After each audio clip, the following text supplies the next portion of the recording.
how did you develop Money Mike and get it? Everybody talk Money Mike. How did you come up with that and said, you know what, this is how he should dress, this is how he should talk, this is how he should look, this is the kind of whip he should ride, this is how he should talk? So if you'll remember that was my first movie, just understand that what I did then, I've done with every single role, whether it was an Emmy-winning role or whether it wasn't, whether I was playing somebody homeless, whether I was playing a dirty vagabond on Atlanta, whether it was an eccentric guy in First Sunday, regardless of what the role is, the first thing I do is erase me from it. Okay. So anything that I would naturally do, that's what I'm not going to do because I'm playing a different character. Playing the character, okay. Right. So I then create this person based upon real life circumstances. So I don't have to wonder what a pimp thinks because I've been in that position for a little while. I also worked manual labor for some time in my life, so I don't have a problem paying somebody that works, and I don't have a problem being a go-getter because I'm a go-getter. So I bring whatever I can to these characters. I was able to... the first week that I got the script, there was a pimp guy that used to be a pimp, but he wasn't anymore. He was a rapper now, and his name was Mac Minister. And he had been a pimp and was going to be a rapper. And I had never done a movie before. I was a stand-up, and I'm getting ready to do the movie. And so I was able to craft what a real pimp was like, what was too much. I didn't want to be stereotypical. Right. I did the research. I saw how many times people played pimps, and they were always... It was always something weird about them, I guess, because it's a weird job. You know what I mean? Right. And I wanted somebody that didn't seem like none of that, that he really thought it was a business and treated it like that. And so, you know, adding those levels to acting is what all actors do if they're not Steve or Cedric or Ricky. Like, you're trying to create a character. You can't just be Faison in every movie. Like, you're just going to take your shirt off on every movie? Like, why does it say that in your script? Man, let Big Worm live. Let him breathe, cat. Let Big Worm breathe. Stall him out now.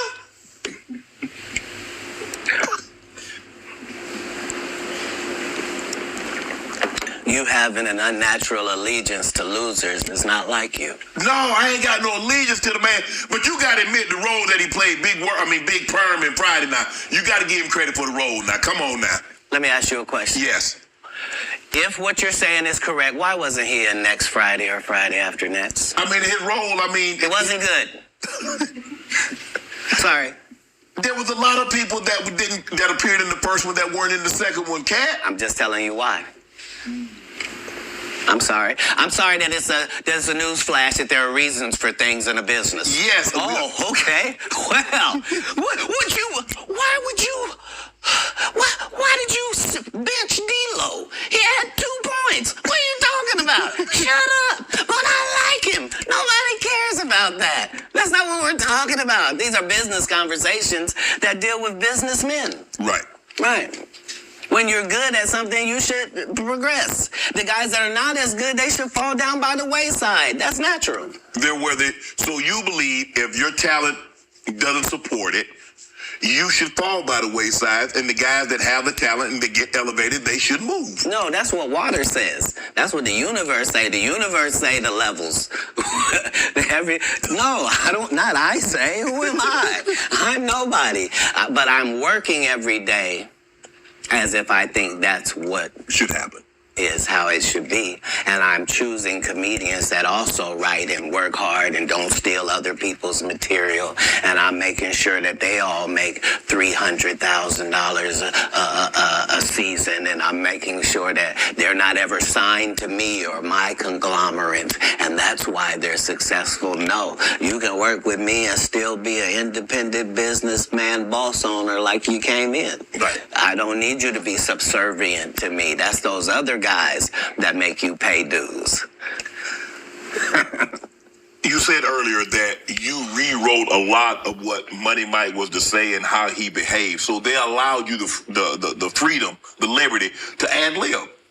How much? Would they allow you to just make an interception if didn't nobody talk about it? As a football player, if the ball comes your way, can you just grab it? Can you make an interception anytime? Are you allowed to pick up any fumble? You can do any hustling, right? Oh, okay. Same here. Same here. But here's the thing, though. Even as an offensive player, they might let me ad lib once I get a couple of years under my belt. They wouldn't let me ad lib as a rookie. That was your first movie. I told you the conversation in my first movie, just because I am committed to laughs. The only way I made it past those 300 comedians, I didn't tell you this. What it required is I had to watch all 300 comedians 10 times a piece. I watched your set 10 times of you performing, whoever you were, and then I counted how many laughs you got every time you did these amount of minutes. So if you told me this comedian and told me he did 30 minutes, I could tell you that he got 26 laughs in that 30 minutes because I had done the numbers on everybody. So I didn't just say I was funnier. I knew I was funnier than the comic you liked, and I could tell you how many jokes funnier I was, because that's how we judge stand-up. You do 15 minutes, I do 15 minutes. How do I know I'm funnier than you? Because you got 6 laughs and I got 16. I'm almost 3 times better than you, low-key, boy. But I'm never going to tell you the formula. So you going to keep just going out there telling jokes. Now understanding that I, psychologically, the audience, by 10 years, is convinced that I'm funnier than you. They just don't know why. Because I'm putting out more content, better. I had Terry Crews on here. He said at the time that you did the movie, you were homeless. Is that true?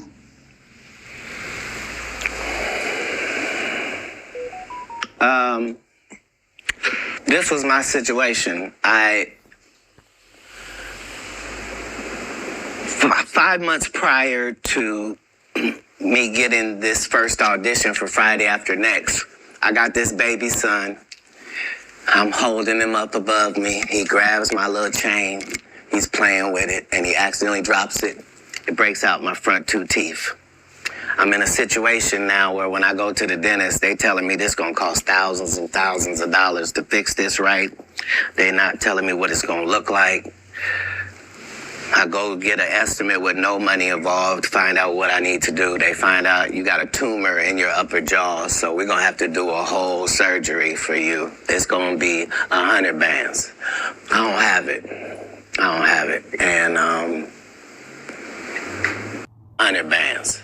I don't have it. And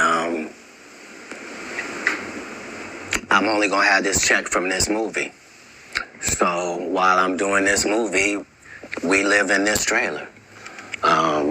This is where we live. So when they come to work at 5 in the morning, we already there.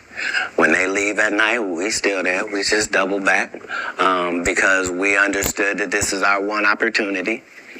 And we have this opportunity to change our lives, just like a young man going for the draft. Right. We can actually get in the league with this. There are 30 comedians on this cast. They're all magnificent. This is the holy grail of the situation.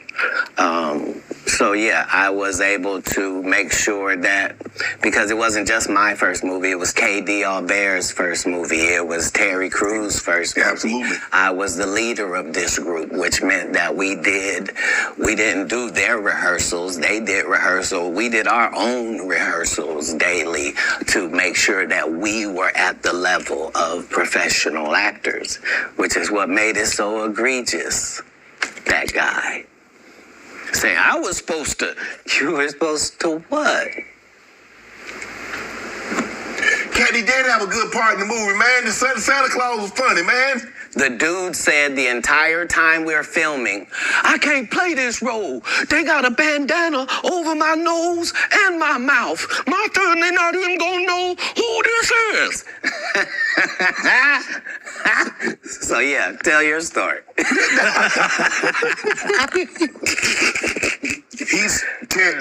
Terry Crews also said that you guys had a lot of conversation, that this was your opportunity and you needed to seize this moment. Terry had the benefit of having been in some very high-profile situations already and took L's. Like, he had been in the league. You know what I mean? He had done pro wrestling. He had done a lot of things. He had been televised in some things that hadn't worked. Right. And this was just fortuitous for him. And now you know what nobody has ever said in the whole industry in 20 years about, you know, the whole Money Mike not getting raped in the bathroom. Right. So I understood going in that there's no reason. I lost for a 5-year period, every single movie that Kevin Hart did was a movie that had been on my desk, that all I had said was, just, can we take some of this step and fetches shit out? And then I can do it. Like, it don't need to be overtly homosexual, because I'm not homosexual, right? It doesn't need that to be funny, right? And me saying that and them going, oh yeah, no problem. And then going to give it to this other guy and having him do it just like it was and acting like I'm a bad person because I keep standing on my standard. But yeah, it's interesting, but I wouldn't change it for the world. Like, again, I'm on the winning side of these decisions. You know, look, I've had Cube, I've talked to Cube, and a lot of people say Cube doesn't pay. What's your relationship with Cube, and what did that opportunity mean for you? Well, the ungrateful bastards that would say anything about Cube's payment, you shouldn't even talk to them anymore. Like, you don't go to Goodwill, you don't go to a Goodwill thrift store and go, look at all this cheap ass shit. Why don't you shut up? Why don't you shut up? You could have went to Hermes. Why you didn't go to Balenciaga? Why you didn't get a bowl of the Balmain? You want to have that conversation? Right. What you mean, the independent black dude who's filming it partly out of his fucking pocket? What you mean he didn't pay you enough? They weirdos that felt like they earned the opportunity because they were big. No, yeah. I understood. That ain't no $200 million movie. Well, I mean, how much did you expect you was gonna make? Well, I made enough to get them teeth fixed just like you did. Yeah. So it was no harm, no foul. I knew that I was gonna go from there, and there was no turning back for Cat Williams. Okay. Well, here's the thing. I wrote it. What I'm saying if I did it and I did a good job at it, you can thank me. I was involved. Right. I'm not gonna come later on and tell you I never even read the whole script. So how you know what roles? What? What do you mean you never read the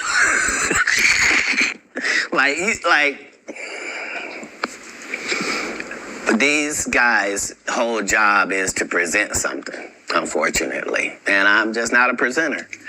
If you ask me a question, I'm just going to tell you the truth of how it went. Would you be willing to do another Friday? Cube already asked me to write it. I was supposed to have been writing it. This is what these guys are mad about. Like, we lost some great people before this movie could come out regardless. Right. And so, yes, there desperately needs to be one. But we miss John Witherspoon in a way that can't really be quantified, if I'm being honest with you. And the Chris Tucker that we got now is Epstein Island Chris Tucker, not Smokey. Oh, Lord have mercy.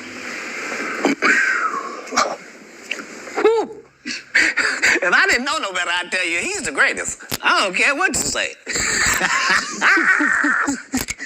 To be confident and not delusional is a real skill. Most of these confident people we see is really delusional. Well, you don't think they asked Chris Tucker to come back in the second Friday?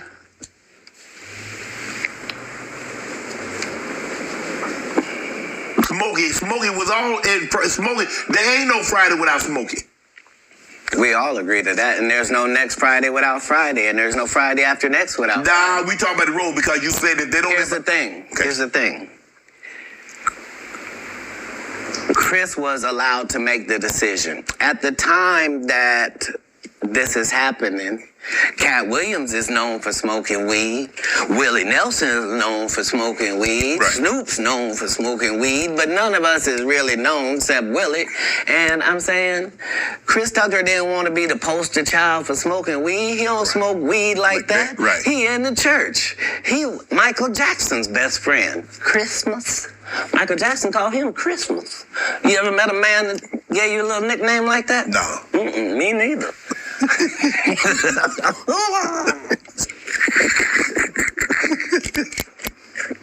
Must be the greatest. Man, I ain't gonna be able to get nobody back on. I ain't gonna be able to get no more comedians. They all coming. No, they ain't. Are you kidding? Nah. Hey, I promise Good thing you. I done got all the rest of them. I done got the ones. I promise you, everybody trying to double back. You're gonna be having to beat them off with a stick. You won't let him. They're coming. Much as. The truth of the matter is, the Money Mike in the original script got raped in the bathroom, and that's what Ricky Smiley was okay with. Cat Williams had to take the risk in front of the studios and the cast and our powers that be in his very first movie and say respectfully, humbly, guys, if we're talking about anything else, I have no credibility and I have no pull. But we're talking about comedy, right, where I have all the credibility and all the pull.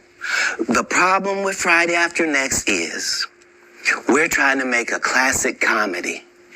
And this comedy involves a rape. And rape is never funny, no matter who it happens to or what the circumstances are. If you would allow me to allow us to do this movie without a black man getting raped in it, I promise you that it will be twice as funny as it would be with him getting raped. So considering that's the real story, why would you bring up that story? 35 members of the cast and crew have never brought up that Ricky Smiley was going to play Money Mike. No one ever saw me put on a Santa Claus suit. We got a wardrobe department. They made a Santa Claus suit for me. Why that wasn't in the bloopers? Why? And here's the other thing. Everything that Money Mike said, Cat Williams wrote. So what Ricky Smiley say on his? You can't say my lines, I wrote them. That's how I already know that I'm going to be funnier than you. What he told everybody was, Cat Williams, don't nobody know who he is. I'm on the radio. I'm with Steve and Said. Everybody know me. That's what he told everybody that would listen to on the set. That's the truth of the matter. He was so egregious, not now, then. He was so egregious that, and Hollywood has never heard this in 100 years. He was so egregious, I put in my contract that I won't work with Ricky Smiley again unless he's in a dress. Now, what was Ricky Smiley's next movie? Was it First Sunday? Did he wear a dress in it? You bet he did. It's in my contract. Why would you put that in your contract, Cat? That's where he's a believable actor. Him and Tyler Perry can't play a man to save their life. They play good women, and I believe that the best actor should be in the best role. So that's why, because when we released that clip and he said that, you responded because he said he was supposed to play Money Mike and you were supposed to play Santa Claus. An outright lie. So, that he knows is a lie. So why would he say it? Because he's a liar. Nobody knows why liars lie. And that's why I had to come on the